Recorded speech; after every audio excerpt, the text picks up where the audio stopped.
बिस्मिल्लाहिर्रहमानिर्रहीम। अस्सलाम वालेकुम। आप देख रहे हैं हमारा यूट्यूब चैनल। असफंद के ज़िम्मे सफ़िया खतून ने 11वीं शरीफ पर मिनशा और माहिर के किए गए धमाके को कोई बला समझते हुए अपनी मानी गई देग पकवाने की जिम्मेदारी दी थी। सो वो हवेली की पिछली तरफ कच्चे सहन में बैठा हुआ था। शिराज का पेपर था, इसलिए उसकी गैर मौजूदगी में लाउंज में सुफियान और मिनशा अपने अपने मोबाइलों पर एक दूसरे के साथ ईट बॉल पूल खेल रहे थे। उन सब में एक माहिर ही था जो अलग थलग बैठा है, बेचैनी से दोनों को देख रहा था। वो पिछले 3-4 दिन से मौका की तलाश में था कि किसी तरह सुफियान की अलमारी से रिपोर्ट उड़ा ले, मगर एग्ज़ाम्स की वजह से उसे मौका ही नहीं मिल रहा था। या तो वो शराज की निगरानी में पड़ रहा होता या फिर सुफियान कमरे में होता, और अभी उन दोनों को मगन देखकर उसे वो मौका दिखाई दे रहा था। तो चुनाचे वो दबे पांव उठा और मुहतात अंदाज में सीढ़ियाँ चढ़ता सुफियान के कमरे में दाखिल हुआ और जल्दी से एक एक दराज चेक करने लगा। सुफियान भाई, ये माहिर को क्या हुआ? सिफा ने लाउंज में दाखिल होते ही पूछा। क्यों, क्या हुआ उसे? सुफियान ने मोबाइल से नज़रें हटाए बिना मसरूफ़ से अंदाज में पूछा। अजीब अजीब सी हरकतें करता फिर रहा है। अभी मैंने उसे आपके कमरे की तरफ जाते हुए देखा, चोरों की तरह दबे पाँव जा रहा था और फिर आपके कमरे में दाखिल होकर आपकी बुक्स और दराज चेक कर रहा था। सुफा ने किसी माहिर जासूस की मानद पूरी रिपोर्ट सुफियान को गुजारी। वो जो अच्छा कहकर नज़रअंदाज करने लगा था अचानक ठटका और अगले ही लम्हे उसके लब मुस्कुराए। तुम्हारी बारी है, खेलो ना। मिनशा ने सर उठाकर उसे देखा। छोड़ तुम उसे और मेरे साथ आओ, तुम्हें एक चीज़ दिखाता हूँ। सुफियान ने उसका हाथ पकड़कर उठाया और उसे अपने साथ लिए ऊपर आया। वो दोनों कमरे में आए तो माहिर हाथ में एक पेपर पकड़े बांछे फैलाए खड़ा था। कुछ सोचते हुए उसने रिपोर्ट दोनों साइड से पकड़कर फाड़नी चाहिए। अभी वो अपनी इस सोच पर अमल करने ही वाला था कि पीछे से आती आवाज़ काम चीख पर डर कर रुक गया। रुके रुके, फाड़ना नहीं। सुफियान एकदम से चीखा और एक ही जोश में उस तक पहुंचकर उसके हाथ से रिपोर्ट छीनकर मिनशा को थमाई। माहिर जो उनके अचानक आ जाने से और सुफियान की चीख से हवास गुम किए बैठ खड़ा था, मिनशा के हाथ में रिपोर्ट देखकर बुखलाते हुए उसकी तरफ बढ़ा कि सुफियान ने उसे पीछे से दबोचा। मुन्नो, जल्दी से खोलकर पढ़ो और इसमें माहिर का एक सीक्रेट है। सुफियान ने हाँक लगाई तो वो खोलकर पढ़ने लगी, लेकिन जैसे जैसे वो पढ़ती जा रही थी उसके तेवर वैसे वैसे बिगड़ते जा रहे थे। जब सुफियान ने देखा कि उसकी बैटरी पूरी तरह चार्ज हो चुकी है तो माहिर को छोड़ते हुए उसकी तरफ बढ़ा। देख लो मुन्नू, इसने तुम्हारी यानी अपनी सगी बहन DNA रिपोर्ट करवाई है। उसको शर्म ना आई अपनी ही बहन की रिपोर्ट करवाते हुए? खैर तुम उदास मत हो, उसकी तो आदत है। ऐसे ही बचपने करने की कितनी बार समझा चुका हूँ कि ऐसी हरकतें मत किया करो, मगर ये सुने तब ना। सुफियान ने आखिर में निहायत ही समझदारी से जल्दी पर पेट्रोल छिड़क कर आग बुझानी चाहिए। ये दुनिया का आखिरी लंगूर उस दिन मेरे सामने मुकर गया था। उसने सोचा कैसे, और सोचा तो सोचा, अमल कैसे कर डाला। मिनशा ने दांत पीसते हुए कुछ उठाकर दे मारने को कोई चीज़ ढूंढनी चाहिए। ड्रेसिंग पर रखे परफ्यूम के बोतल पर उसकी नज़र पड़ी तो वो उठाने के लिए आगे को बढ़ी। माहिर ने मिनशा को ड्रेसिंग टेबल की जानब बढ़ते देख जल्दी से सुफियान को एक जानब धकेला और कमरे से बाहर की जानब दौड़ लगा दी। मिनशा भी परफ्यूम की बोतल लेकर उसके पीछे दौड़ी और पहली सीढ़ी पर खड़े होकर दो सीढ़ियाँ फलांगते माहिर की जानब उछाली, जो उसे तो नहीं लगी मगर फर्श पर गिरकर चकनाचूर जरूर हो गई थी। सुफियान ने सदमे से परफ्यूम की बोतल को देखा जो वो कुछ दिन पहले ही लाया तो अपने लिए था, मगर इस वक्त वो कुर्सियों में पड़ी फर्श को मुअत्तर कर रही थी। माहिर पलट कर सुफियान को चिढ़ाता हाल में पड़े सोफों के इर्द गिर्द चक्कर लगाने लगा। मिनशा हाथों के साथ साथ अल्फाजी जंग भी जारी किए हुए थी। लाउंज में एक हंगामा बर्पा हो गया था। उस सिचुएशन को सबसे ज़्यादा इंजॉय सिफा कर रही थी। सुफियान तो अभी तक अपने परफ्यूम के सदमे में ही था। ये लड़की अम्मा के हाथों किसी दिन अपने साथ साथ मुझे भी इस घर से निकलवाएगी। उसको माहिर के साथ लड़ते देख मुसरत बेगम ने अपना सर पीटा।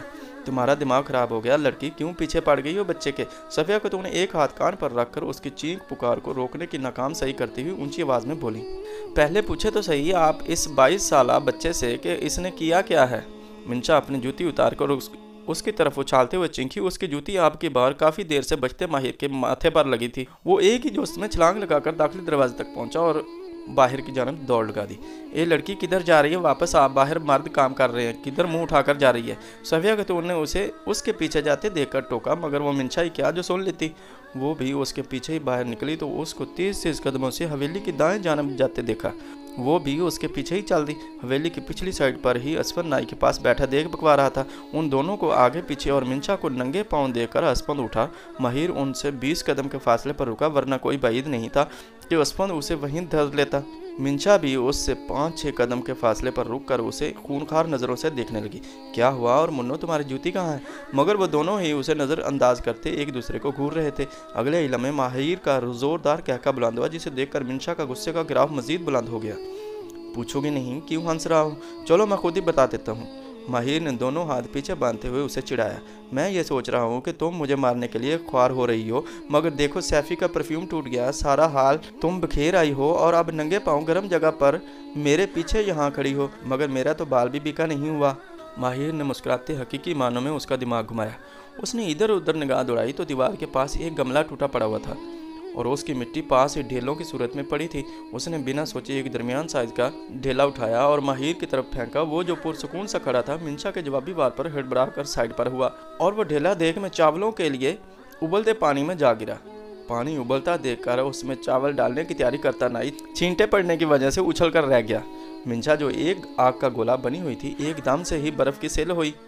माहिर ने मुड़कर इधर उधर देखते हुए जानना चाहा कि निशाना कौन बना, मगर सबको सही सलामत देखकर उसने मिंशा से इशारे से पूछा। जवाब में उसने भी इशारे से ही देख की तरफ इशारा किया।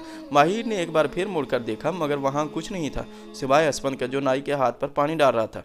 उसने हाथ से इशारा किया कि किधर है, तो मिंशा ने उंगली से ही देख की तरफ इशारा किया कि देख के अंदर है और अब तक घुल चुका होगा। बात समझकर माहिर का मुंह खुला और वो जल्दी से उसके पास आया। बिल्ली, माहिर ने सरगोशी की। जवाबन उसने मरे मरे अंदाज में जवाब दिया। भागो, माहिर ने उसका हाथ पकड़ा। क्यों? मिंशा ने असफन को अपनी तरफ आते देखकर बासी कद्दू की मानद मुंह लटकाया। भाई तो बस डांट डिपट से काम चला लेंगे, मगर दादी ने दोनों को ही रुई की मानद दनक कर रख देना है।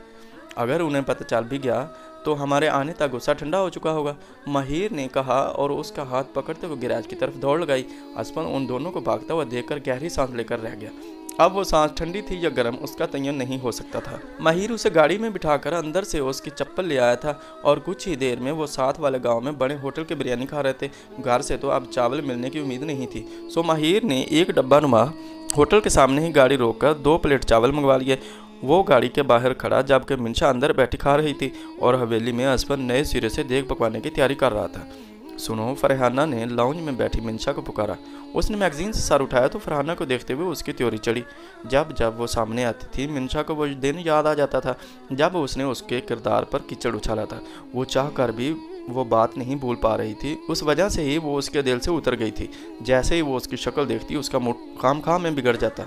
उस दिन तुम हैदर की किसी दोस्त की बात कर रही थी, तो क्या वो सच है? फरहाना को चूंकि काम था इसलिए उसके बिगड़े तेवर नज़रअंदाज करती बोली। तो क्या मैं झूठ बोल रही थी? मिंशा ने सर्द लहजे में पूछा।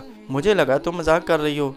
देखो बीबी, मेरा तुम्हारा मजाक नहीं है। अगर कन्फर्म करना है तो जाकर हैदर से पूछ लो। मगर एक मिनट, ये तुम क्यों सुन-गुन लेती फिर रही हो? तुम्हें क्या वो जो भी करे, जिसके साथ भी दोस्ती रखे, तुम क्यों उसके टू लेती फिर रही हो? मिंशा ने सीने पर हाथ बांधते हुए इस्तफसार किया। उसके एकदम पूछने से फरहाना गिड़बड़ा गई। मैं तो बस ऐसे ही उस दिन तुम बात कर रही थी तो इसलिए पूछा, फरहाना ने सरसरी अंदाज में अपनाया। जैसे मैं जानती नहीं हूँ, दोबारा अगर कोई सुन-गुन लेनी हो तो जाकर उससे पूछ लेना, वरना अपने भाई से पूछना, वो तुम्हें अच्छे से सारी डिटेल बता देगा। मिंशा ने नखुवत से कहा और मुंह मोड़कर बैठ गई। उससे पहले वो मजीद कुछ बोलती मिंशा का फ़ोन बजा तो उसने उठाया। हैदर की कॉल। उसने उठाते हुए जानबूझकर ऊंची आवाज़ में उसका नाम पुकारा और जाने के लिए मुड़ती फरहाना चौंक कर रुकी और उसके सामने ही सोफे पर बैठ गई। कहिए जनाब, कैसे याद किया उस नाचीज़ को? मिंशा ने मुस्कुराते हुए पूछा तो हैदर जो लेटा हुआ था एकदम से उठकर बैठा। तुम्हारी तबीयत तो ठीक है? उसने तशवीश से पूछा। हाँ दोस्त, मैं एकदम फिट हूँ। आप सुनाओ, क्या कर रहे थे? मिंशा ने टांग पर टांग चढ़ाते हुए पुरसुकून अंदाज में जवाब दिया। मैं भी बिल्कुल ठीक और तुम्हें मिस कर रहा था। हैदर उसका खुशगवार मुड़ देकर शरारत से कहा। मैंने तो सुना है अगर किसी को याद किया जाए तो फ़ौरन दीदार को जाया जाता है, मगर ये तुम्हारा मिस करना कैसा है कि अभी तक वहीं बैठे हो? तुम्हें तो उड़कर पहुंच जाना चाहिए था। उसके बुरा मनाए बगैर जवाब देने पर हैदर गश खाते खाते रह गया। रहने दो, जब आता हूँ तो लिफ्ट तो करवाती नहीं। बेख्तियार ही हैदर की ज़ुबान फिसली। अब ऐसे तो ना कहो, लास्ट टाइम तो तुम भैया के साथ ही निकल गए थे और उससे पहले जब आए थे तो इतनी अच्छी कंपनी दी तो थी। खैर, कल मेरा आखिरी पेपर है और मैं 10 बजे घर आ जाऊंगी, फिर लंच के लिए चलेंगे। मिंशा ने फरहाना की तेज़ी से बिगड़ते तसरा देखते हुए फ्राक दिली से कहा। सीधा सीधा लंच डेट की ऑफ़र कर रही हो? हैदर हंसते हुए बोला। अगर उसे डेट समझ रहे हो तो यही समझ लो। मिंशा ने कंधे उचकाए। सच सच बताओ, क्या चल रहा है तुम्हारे दिमाग में? मुझे मारने की प्लानिंग तो नहीं कर रही? उसकी इतनी फराक दिली हैदर से हजम ना हुई तो वो पूछ बैठा। To be honest, your cousin is sitting in front of me and I am enjoying a lot. सच बताओ तो तुम्हारी कज़न इस वक्त मेरे सामने बैठी है और उसको तपाकर मज़ा बहुत आ रहा है। मिंशा ने इंग्लिश में कहा तो हैदर ज़ोर से हंसा। या अल्लाह, लड़की तुम क्यों इस बेचारी के पीछे पड़ गई हो? हैदर ने हंसते हुए कहा। वो तो छोड़ो, ये तुम्हें किस बात की खुशी चढ़ी हुई है, बात बात पर हंस रहे हो, मिंशा ने फरहाना के पास से उठते हुए कहा। उसका काम हो चुका था, अब यहाँ बैठकर फजूल में अपनी बातें उस तक पहुँचाने कहाँ की अक्लमंदी थी। सो वो उठकर अपने कमरे में चली आई। तुमसे बात हो रही है, ये खुशी कम है क्या? उसने उल्टा सवाल किया। ये तो है, जो भी मुझसे बात करता है खुद को खुशकिस्मत समझता है। मिंशा ने अपने नादीदा कॉलर झाड़े। तो फिर मैं कल का लंच फाइनल समझूं? हैदर को लगा शायद ये भी उसने फरहाना को चिढ़ाने के लिए बात की है, तो इसलिए उसने दोबारा पूछने लगा। ओके डन, मिंशा ने कुछ लम्हों तक सोचने के बाद जवाब दिया। वाकई मुझे यकीन नहीं आ रहा, हैदर की बेयकीनी बदस्तूर कायम थी। अच्छा बताओ कल क्या पहन कर आओ? हैदर ने उठकर अलमारी खोलते हुए पूछा। टिकनी कलर की शर्ट और लाल रंग की पैंट, उस पर पीले कलर की टाई और सफ़ेद रंग की हवाई चप्पल। मिंशा ने मुस्कुराहट जब्त करते हुए जवाब दिया। व्हाट? हैदर तकरीबन चीखा तो मिंशा की खिलखिलाहट बाहर बैठी फरहाना तक पहुंची, जिसे सुनकर वो कुलस कर रह गई। बड़ा उड़ा रही है, लगता है उसका बंदोबस्त भी करना पड़ेगा। बहुत ऐशो इशरत कर ली, फरहाना ने उसे देखते हुए तनफ्फुर से सोचा। मिंशा का आखिरी पेपर था, चूँकि उस अकेली का ही पेपर था तो वो जिद करके अकेली ही यूनी आई थी। हालांकि शिराज ने बहुत कहा कि वो उससे पिक एंड ड्रॉप दे देगा, मगर उसने एक न सुनी कि जब से वो यहाँ आई है एक दिन भी खुद से ड्राइव करके यूनी नहीं गई, इसलिए आज वो खुद जाएगी। तो नाचार शिराज को उसे गाड़ी की चाबी देनी पड़ी। दिन के 10 बज रहे थे। 11:30 तक उसने हैदर से कहा कि उसे हवेली से पिक कर ले, इसलिए वो पेपर देने के बाद सीधा घर जा रही थी। जैसे ही गाड़ी शहर के कदरे सुनसान चौराहे पर पहुंची, एक साइड पर से एक गाड़ी निकल कर आई और ऐन उसकी गाड़ी के सामने ब्रेक लगाई। उसने जल्दी से ब्रेक पर पाँव रख कर गाड़ी को एक झटके से रोका। अभी वो अपनी सांस भी ठीक से बहाल ना कर पाई थी कि सामने वाली गाड़ी से 4 लोग निकल कर आए। चारों ने ही अपने चेहरे ढांपे हुए थे। उससे पहले मिंशा कुछ समझती। उन चारों में से 2 आगे बढ़कर आए और उससे खींचते हुए गाड़ी से बाहर निकालकर घसीटते हुए अपनी गाड़ी की तरफ लेकर जाने लगे और दरवाज़ा खोलकर उसे गाड़ी के अंदर धकेल दिया। उस अचानक पड़ने वाले अफ्तार ने मिंशा के हवास सलब कर लिए थे। उसे इतना भी होश ना रहा कि वो चीख कर इर्द गिर्द के लोगों को ही मुतवज्जे कर ले। दरवाज़ा बंद होने पर वो होश में आई, मगर तब तक गाड़ी स्टार्ट हो चुकी थी। ओए गंदे मुंह वाले, ये मुझे कहाँ ले जा रहे हो? रोको गाड़ी, मैं कहती हूँ रोको फ़ौरन। मिंशा होश में आते चीखी। ले देख सुन क्या कर रही है। कितनी बार कहा तुझे कि मुंह धो लिया कर, मगर तू सुनता कब है? अब देखा ना, इतनी सोनी कुड़ी ने तेरी बेइज्जती कर दी। एक ने हंसते हुए उसे कहा, जिसे मिंशा ने मुखातिब किया था। धोया तो था उस्ताद, मगर हम मर्द कहाँ उन औरतों का मुकाबला कर सकते हैं। इतना इतना तो पाउडर धोप लेती हैं, मुंह पर पता कहाँ चलता है कि मुंह धोया है या ऐसे ही लेपा पोटी की हुई है। उसने जल कर कहा। देखो अगवाकारी अपनी जगह, मगर मेकअप तक नहीं जाना। मैं भी जानती हूँ जो तुम लोग सिगरेट और चरस पीते हो, लड़कियाँ ताड़ते हो। मिंशा ने उंगली उठाकर धमकी दी थी। उन लोगों के अंदाज से ही उसे इतना तो मालूम हो गया था कि कम अज़ कम ये 4 लोग उसे कोई नुकसान नहीं पहुंचा सकते, क्योंकि उस वैन नुमा गाड़ी में एक सीट पर सिर्फ उसे ही बिठाया गया था और वो चारों उसके सामने वाली सीट पर बैठे थे। और यही नहीं, उसकी गाड़ी से अपनी गाड़ी तक शिफ्ट करने के बाद उन्होंने उसे छुआ तक नहीं था। उसकी इज्जत और ज़िंदगी खतरे में नहीं थी। इसके लिए इतना ही काफ़ी था। बाकी बातें बात की थी।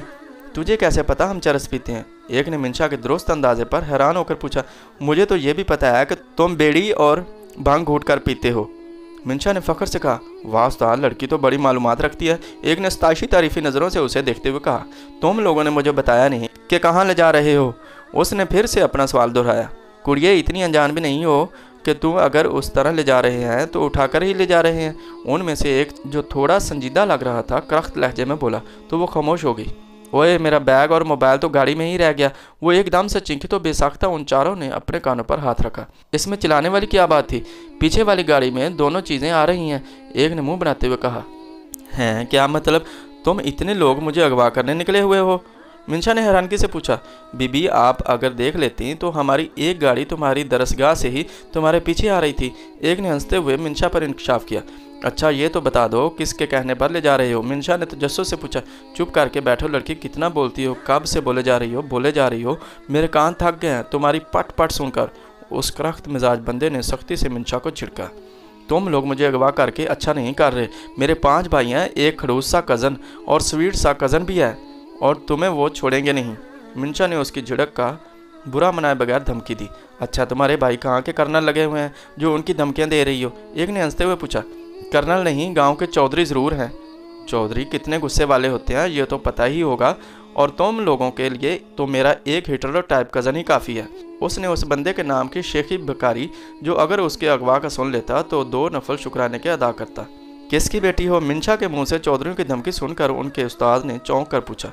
चौधरी अब्दुल कादिर की बेटी और असफंद अब्दुल कादिर की बहन हूँ। उसने जैसे ही बताया गाड़ी में एकदम सन्नाटा छा गया। क्या हुआ? उड़ गई ना सट्टी पट्टी। अब तुम लोग देखो बच्चों में क्या हाल करवाती हूँ तुम सब की शक्लें मैंने अच्छे से याद कर ली हैं। मिंशा ने उनकी हालत से लुत्फानंदोज होते हुए कहा। यह बीबी ने कहाँ फंसा दिया? उस्ताद पेशानी मसलता हुआ बिड़बड़ाया। ओए बिल्लू, उसका मुंह बंद कर। उसको मुसलसल बोलता देखकर उस्ताद ने झंझलाते हुए अपने एक साथी को हुक्म दिया तो वो जेब से रुमाल लेकर उसकी तरफ पड़ा। ये साफ है ना? मिंशा ने बुरा सा मुंह बनाते हुए पूछा। काले ही बीवी से धुलवाया है, उसने कहते साथ ही उसका मुंह बांध दिया। उसकी जुबान बंद होने पर गाड़ी का माहौल एकदम से पुरसकून हो गया था। ड्राइवर समेत बयाक वक्त उन चारों के मुंह से शुक्र का कलमा अदा हुआ। ले आई हो लड़की को? लॉन में बैठी शमीम आपा ने पूछा। जी बीबी, ले तो आए हैं, मगर बड़ी हुई कोई बतूनी लड़की है। बोल बोल कर जहन थका दिया। फिर आखिरकार उसके मुंह पर कपड़ा बांधना पड़ा। उस्ताद ने तफसील से बताया। कहाँ है? उन्होंने सर हिलाते हुए पूछा। पिछले गेट से लाकर क्वार्टर मेन बंद कर दिया है। बिल्लू और टोनी वहीं हैं, उसने मुअद्दबाना अंदाज में जवाब दिया। अच्छा चल ठीक है, मैं देखती हूँ। वो उठते हुए बोली। बीबी, एक बात करनी थी अगर आपकी इजाज़त हो तो। हाँ बोल। उन्होंने कोफ्त भरी निगाहों से देखते हुए इजाज़त दी। बीबी जी, आपने बताया नहीं था कि वो चौधरियों की बेटी है। अगर उन्हें पता चल गया तो उस्ताद ने डरते डरते कहा। तो क्या मैं डरती हूँ उनसे? उन्होंने उसे त्योरी चढ़ाते हुए घूरते हुए कहा। नहीं बीबी जी, मेरा मतलब था कि मेरे छोटे छोटे बच्चे हैं, मेरे बाद तो उनका कोई आसरा भी नहीं है। उस्ताद ने सर झुकाते घबराते हुए जवाब दिया। फिक्र मत कर, तेरा नाम नहीं आएगा। अब जा, मैं ज़रा उस लड़की को देख लूँ। वो क्वार्टर की तरफ जाते हुए बोली और वो ये न कह सका कि लड़की ने जो उनकी शक्लें हिफज कर रखी हैं उनका क्या। वो उन्हें देखता मरे मरे कदमों से बाहर चला गया। शमीम आपा दरवाज़ा खोलकर कमरे से दाखिल हुई तो चौंक कर रह गई। उन्होंने सोचा था कि वो किसी कोने में दबकी बैठी रो रही होगी, मगर वो तो बड़े इत्मीनान से कमरे में रखी अकलौती चारपाई पर आलती पालती मारे ऐसे बैठी थी गोया चावलों की परात का इंतज़ार कर रही हो। मिंशा जो खाली कमरे का जायज़ा लेने के बाद अब किसी के आने का इंतज़ार कर रही थी, शमीम आपा को अंदर आते देख कर चौंकी। ओह, तो उन्होंने अगवा करवाया है, तभी उस दिन मामा बोल रही थी। मिंशा ने दिल में सोचा। मुझे पहचाना? उन्होंने बारोब अंदाज में पूछा। तो जवाब में मिंशा ने बड़ी सफाई से ना में सर हिला दिया।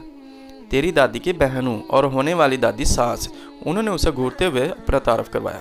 हाँ जानती हूँ, होने वाली थी और फिर मैं मर गई और आपने मुझे छोड़ दिया। वैसे हैरत है, इंसान सिर्फ जिंदा इंसानों को कुछ समझता है, जो मर जाता है उसे कोई याद भी नहीं करता। इंसान बड़ी ही कोई खुद गर्ज चीज़ है। मिंशा ने आह भरते हुए फ़लसफ़ा झाड़ा। ये लड़की ज़्यादा बातें ना बना, चल उठ मेरे साथ चल। ज़रा मेरी बहुओं और बेटियों को भी तू पता चले कि मैं अपने कॉल की कितनी पक्की हूँ। मुझे भूल जाने का मशवरा दे रहे थे। उन्होंने उसका बाजू जकड़ते हुए उसे खींच कर उठाया।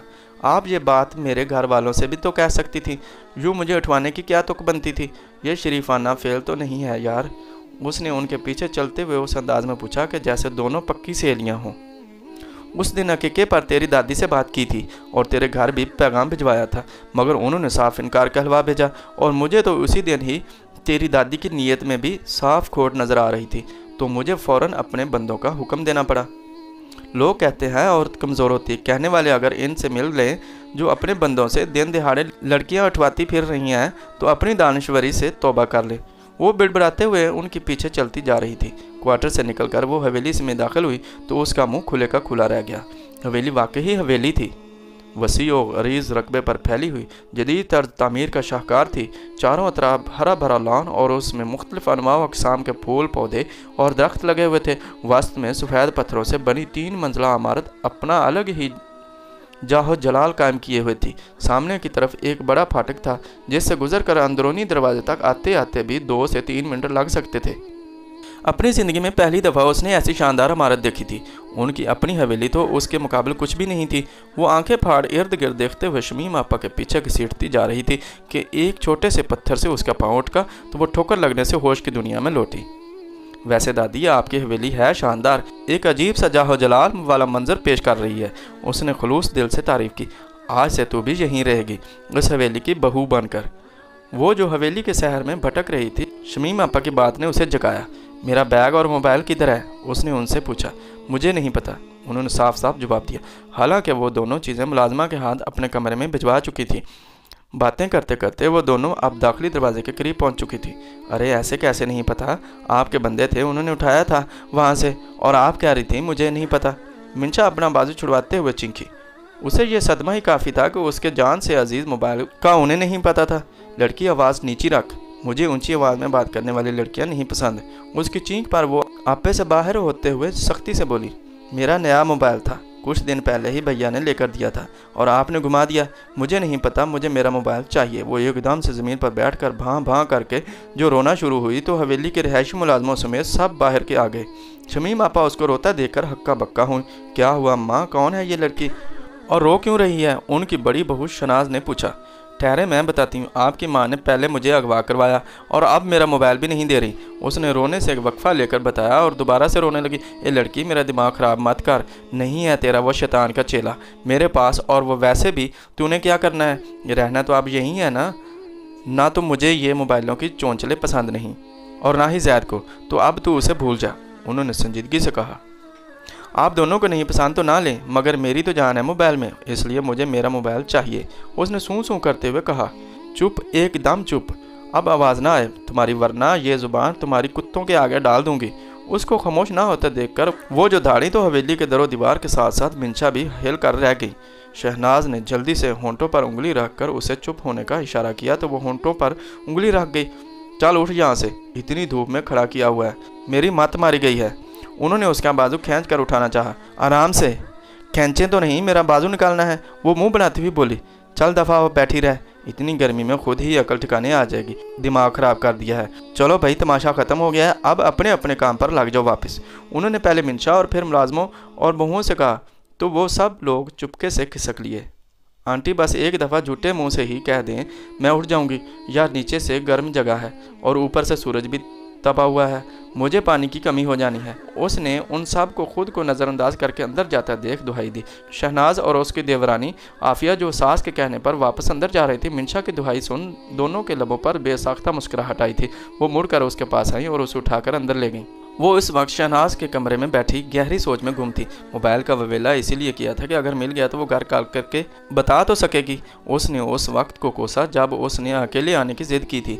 उस सारे वाक़े को बमुश्किल घंटा हुआ होगा। अभी तक तो घर में सबको यही होगा कि वो यूनी में ही लेट होने की सूरत में ही कोई उसे ढूंढने निकलेगा। उस सब के साथ साथ उसे थोड़ा डर भी लग रहा था कि न जाने ये लोग उसके साथ क्या करेंगे और जवाब में उसकी फैमिली का क्या रिएक्शन होगा। उनके पहुंचने से पहले ही कहीं उसे कोई नुकसान ना उठाना पड़ जाए। वो कुछ सोचती हुई कमरे से निकली और कोवरेड में चलते हुए इधर उधर झांकती जा रही थी कि कोई मोबाइल वाला बंदा मिल जाए। स्टडी रूम के सामने से गुजरी तो एक 25-26 साल लड़के को कुर्सी पर बैठे किसी किताब में गर्क पाया। वो इधर उधर देखती अंदर आई और उसके पास पहुंचकर गला खंगार कर अपनी मौजूदगी का एहसास दिलाया। लड़के ने चौंक कर सर उठाया तो उसे देखकर हैरान हुआ। आप कौन और यहाँ क्या कर रही हैं? उसने किताब बंद करते हुए नरमी से पूछा। उसके नरम लहजा से हौसला पाकर मिंशा ने अपना मुद्दा कुछ इस अंदाज में बयान किया। अगवाशुदा लोगों के बारे में आपका क्या ख्याल है? व्हाट? उस लड़के को उसके पागल होने का गुमान हुआ। मेरा मतलब है जो लोग अगवा होते हैं आपको उनसे हमदर्दी है या नहीं? मिंशा ने सवालिया निगाहों से उसे देखा। जी बिल्कुल हमदर्दी है, ज़ाहिर है वो विक्टिम होते हैं तो उनसे हमदर्दी करनी चाहिए। उस लड़के को उसके खिसके होने पर यकीन आ गया, इसलिए उसकी हाँ में हाँ मिलाते हुए बोला, तो फिर यकीनन आप उनकी मदद भी करना चाहेंगे? मिंशा ने अगला सवाल किया। जी बिल्कुल, उसने सर हिलाया। तो लाइए अपना मोबाइल दीजिए, मैं भी इसी सूरत हाल से 4-5 हूँ। मिंशा ने उसके सामने हथेली फैलाई। जी, उसने हैरानगी से कहा। उफ, ओ भाई, आपकी दादी या नानी जो भी लगती हैं वो बुज़ुर्ग खतून मुझे अगवा करके लाई हैं और मुझे मेरे घर इतला देनी है, चूँकि उन बुज़ुर्ग खतून ने मुझे मेरे मोबाइल से भी महरूम कर रखा है। उस सिलसिले में मुझे आपका मोबाइल मतलूब है। मिंशा चिंजलाते हुए बोली। एक मिनट, आप कहीं कादर चचा की बेटी तो नहीं जिनका बचपन से जैद के साथ रिश्ता तय हुआ था? उसने उठते हुए पूछा। मिंशा ने मुँह से बोलने के बजाय सिर्फ सर हिलाने पर इत्तफाक किया। पिछले 1 घंटे से बोल बोल कर उसका मुंह थक चुका था। लाए नंबर दे, मैं मिलाता हूँ। उसने जेब से मोबाइल निकालते हुए कहा। मिंशा ने उसे दिलावर का नंबर लिखवाया। कॉल मिलाने पर नंबर बंद मिला तो उसने मायूसी से मुंह लटका लिया। अरे परेशान होने वाली क्या बात है, किसी और का नंबर दे दो, मैं उस पर कॉल मिला देता हूँ। उसका अफसरदा चेहरा देखते हुए लड़के ने कहा। मुझे किसी और का नंबर याद नहीं है, इसलिए उसने अफसरदगी से कहा। वो मेरे पास भी असफंद लोगों में से किसी का नहीं। हाँ अलबत्ता साहिल का है, मैं उसे कॉल करता हूँ। उसने सर्च लिस्ट से साहिल का नंबर ढूंढते हुए कहा। उसने तो शुक्र करना है कि जान छुट्टी। मिंशा ने बड़बड़ाते हुए मुंह बिगड़ा। साहिल के फ़ोन उठाने पर उसने बात करने का कहकर फ़ोन मिंशा को थमा दिया। साहिल भाई, मैं अगवा हो गई हूँ। उसकी इतला को ब्रेकिंग न्यूज़ पर जहाँ सामने खड़े लड़के ने बेख्तियार उसे देखा, वहीं साहिल ने फ़ोन कान से हटाकर उसे घूरा, गोया वो सामने खड़ी हो। क्या कहा? उसे लगा उसने शायद कुछ गलत सुना, तभी दोबारा पूछा, मुझे अगवा कर लिया गया है। मिंशा ने एक एक लफ्ज़ पर जोर देते हुए कहा, शुक्र अल्लाह पाक का, जान छूटी। साहिल ने आसमान की जानब देखते हुए बेख्तियार कहा और दोबारा फ़ोन की जानब मुतवज्जे हुआ। एक बार कन्फर्म कर लो कि वाकई अगवा हुई हो या पागल खाने वाले उठाकर ले गए हैं। हो सकता है किसी ने मुखबरी कर दी हो, एक पागल खुलेआम घूम रहा है और तुम्हें उठाकर ले गए हों। साहिल भाई, वो पूरी कुव्वत से चीखी। दोस्तों, मैं उम्मीद करता हूँ कि ये वीडियो आपको बहुत पसंद आई होगी। अगर आप ऐसी स्टोरी देखना चाहते हैं तो प्लीज़ कमेंट्स में नेक्स्ट लिखिएगा और हमारे चैनल को सब्सक्राइब और लाइक कर दीजिएगा ताकि हमारी नई आने वाली वीडियो आप तक जल्दी पहुँच सके। Thank you very much.